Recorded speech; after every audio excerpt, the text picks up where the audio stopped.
สบายดีพี่สบายดีเนาะมื้อนี้เนาะมื้อนี้ก็ได้เวลา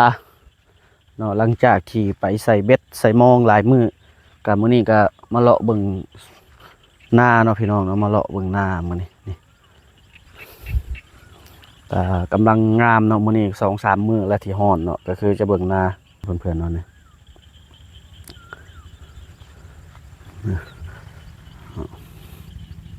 เขานากำลังงามๆเลยพี่เนาะนี่ก็คือแต่ว่าย่านแต่อันนั้นแหละก็คือว่าวเขาแหละเนาะย่านแต่มันออกใส่ลมบางหนึ่งนี่กันมันบ่ตึงมันรีบหลายเนาะพี่น้องน้ำในนี่อุดมสมบูรณ์ปีนี้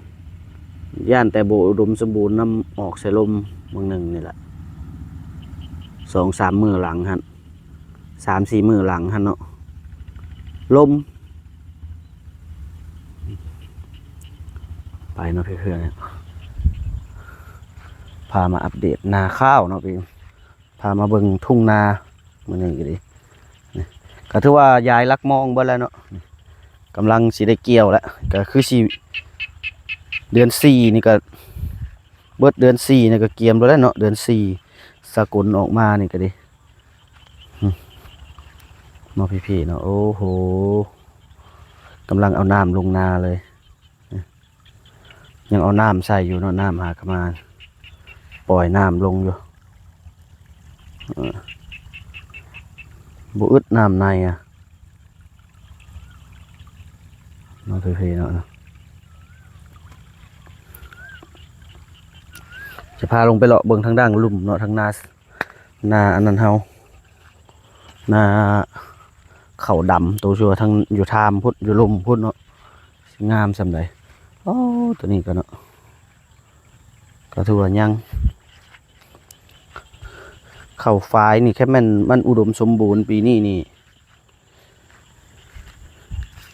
งามหลายงามเนาะสีไห้ทั้งเทิงนี่มันเฮาจะดำเบิดเนาะพี่ๆเนาะนี่ตัวนี้จะเป็นเข่าฝายคือด้านลมเข่าพายแล้วเนาะตัวนี้ก็เจ้าโย่อย่างน้อยจะลุมมันลงไปเบิ่งก่อนเนาะน้ำในลายสำใด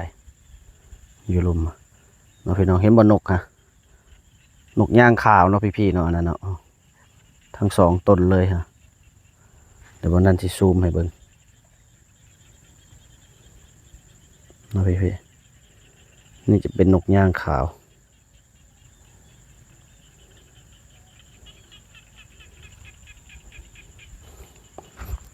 เนาะคลิปนี้ก็คือจะมาอัปเดต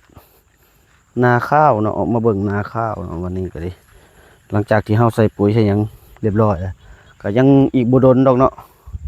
ก็คือสิได้ลงมือเกี่ยวแล้วนี่ยังอีกคือสิยังอีกบ่ดนดอกเพราะว่าก็เริ่มออกเริ่มยางลายแล้วข้าวดำนี่มันออกแล้วแต่ว่าข้าวพายนี่ยังนี่ข้าวพายนี่ถือว่ายังบ่ทันออกเนาะยังบ่ทันออกปานใดแค่มันออกแล้ววิดลมเลยก็แห้งเป็นการดีเนาะพี่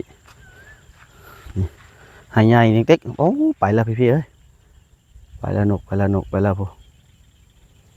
บินไปแล้ว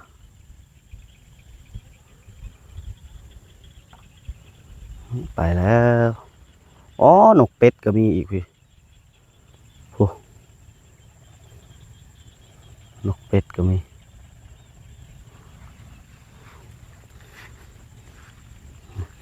อันนี้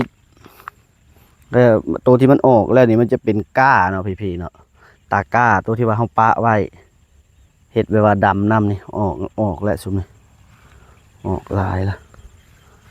ปลาลงไปเบิ่งทางด้านลุ่มอีกหาเลาะวงนาข้าวมันเนาะ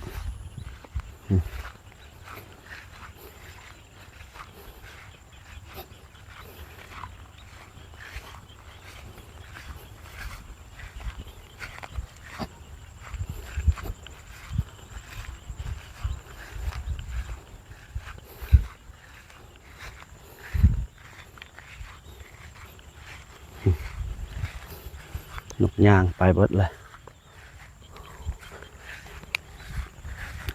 ข้าวพายนี่ทุกคนยังบ่ทันออกเนาะยังบ่ทันออกเลยข้าวพาย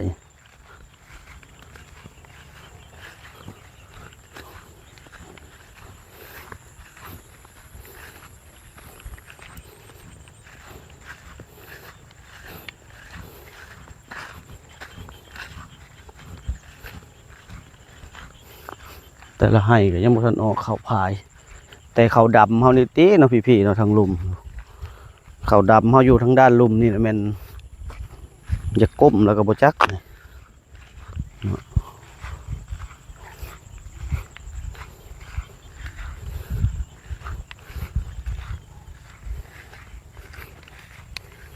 นี่ตัวนี้จะเป็นข้าวดำเลยเนาะพี่น้องเนาะน้ำเนี่ยโอ้โหหลายขนาดเลย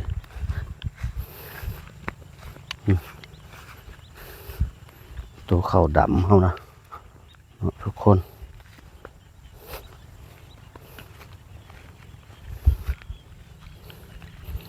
เอาน้ำลงได้เนาะก่อนมันจังหลายแกบอกเอาลงก็คือสิบ่มีน้ำบ่อยากงามเนาะพี่ๆเนาะข้าวดำเขาเนี่ยเห็นปะคือชุบนั้นเป็นข้าวดำเบลเลยเนาะพี่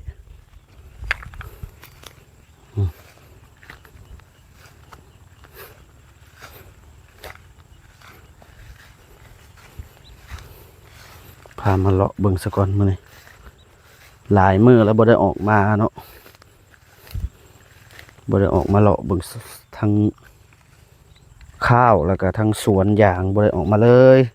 มีแต่ลงเซเนาะพี่น้อง มันร้อนหลายก็เลยว่าลงแต่เซไปหาอยู่หากิน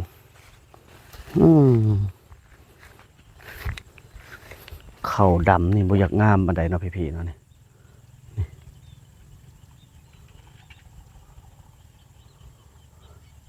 พวกกระเจ้าหาพักเตรียมเอาไปขายมื้ออื่น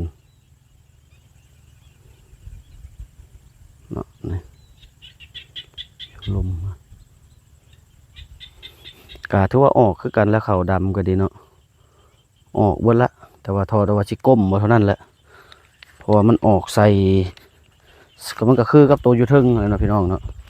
เพราะว่ามันออกใส่ลม3 มื้อ 4 มื้อหลังหั่น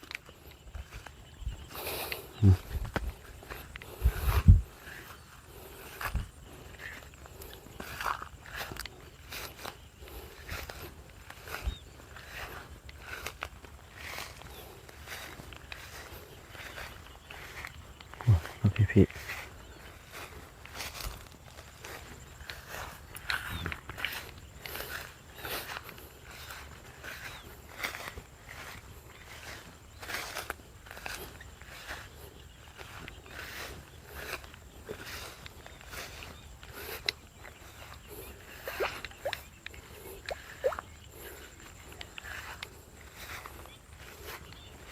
ข้าวดำบ่อยากงามปานใดนะพี่ปีนี้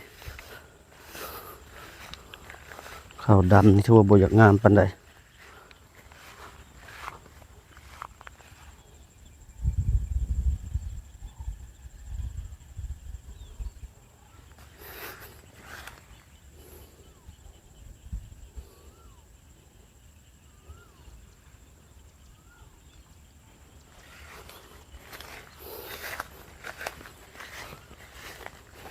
ก็เจ้าหาเลาะเก็บผักไปขาย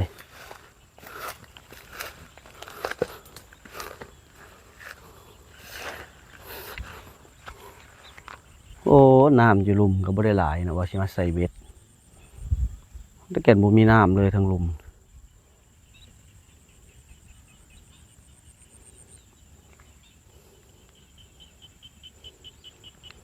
ไปเนาะพี่ๆเนาะขึ้นเมื่อบ้านนี้นอกจากนี้ก็จะขึ้นเมื่อ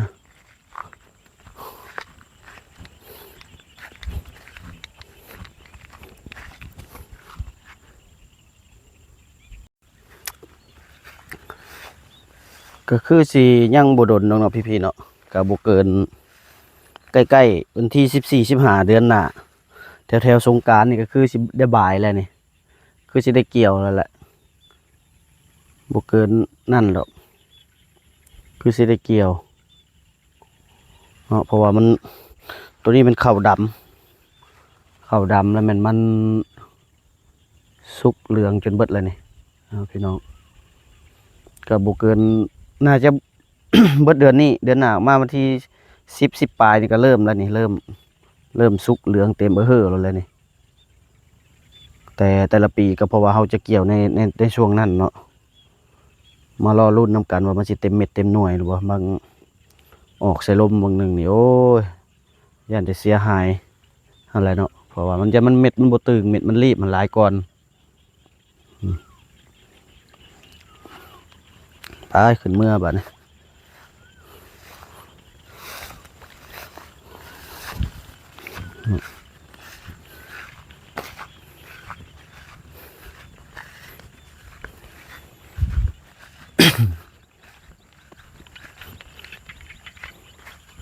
คลิปนี้ก็ถือว่าบ่มีอันนั้นเนาะทุกคนเนาะก็ความหมายก็คือได้ออกมาเลาะเบิ่งข้าวเบิ่งข้าวนาเนาะ